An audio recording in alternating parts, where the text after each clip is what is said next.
Velkommen I Islensku fyrir útlendinga. Welcome to Icelandic for foreigners. In today's episode, we're going to be talking about the Icelandic letters O, and P. So the first letter we're going to talk about is the letter O. Now, what there is to know about the letter O. It sounds similar to the O sound in Pole.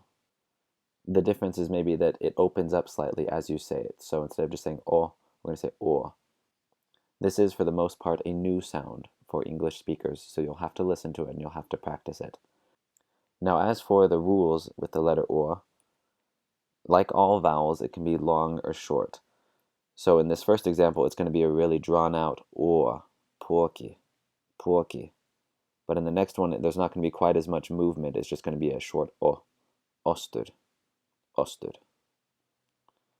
And that's all you need to know for the letter O. It'll just take some practice. The next one is the letter O. O.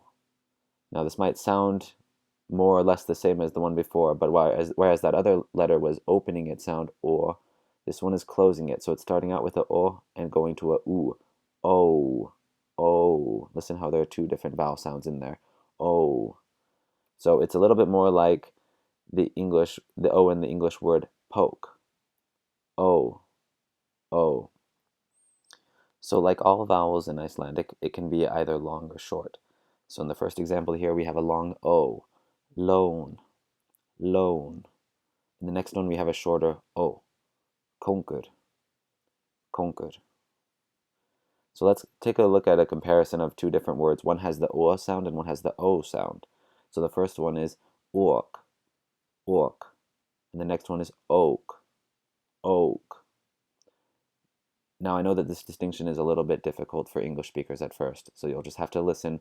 Just remember that that first one is a slightly opening sound, ork, and the next one is a closing sound, O. Your mouth gets more closed as you say it. All right, the next letter is the letter P. This one's fairly straightforward. Just a couple of things to know. First of all, it usually sounds just like the English P, which means at the beginning of words it's an aspirated P, and in the middle it's an unaspirated. But basically, it sounds like you would expect from English. So, porky, porky, tapa, tapa, top, top. All right, not too much complication there. The next one, like we saw with the double Ks, a double P causes pre-aspiration. So it's going to be a breathing out before the Ps. And this is whenever we see two Ps written next to each other. So for this, in this first word, listen to how there's the breathing out before the P sound. Stoppa, stoppa, stoppa. And the next one, slap, slap. That breathing out. That will feel unnatural at first, so just practice it. Whenever you see those double Ps, have a quick breathe out before you pronounce the P sound. Okay, the next rule about P is before the letters N or L, there's also pre-aspiration, much as we saw with the letter K. So here are two examples. The first one is opna, opna, with that breathing out, the pre-aspiration before the P.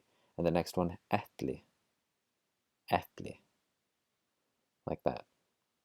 So whenever you see the double P or a PN and PL, then we have that pre-aspiration, which is the same as we have with K.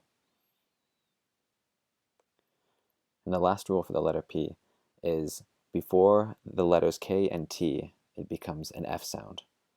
So in these words, dýfka and skipta. Dýfka and skipta. And that's it for this video. Don't forget to like and subscribe, and stay tuned because once I finish with these pronunciation videos, I will be making grammar videos as well. Bless, bless.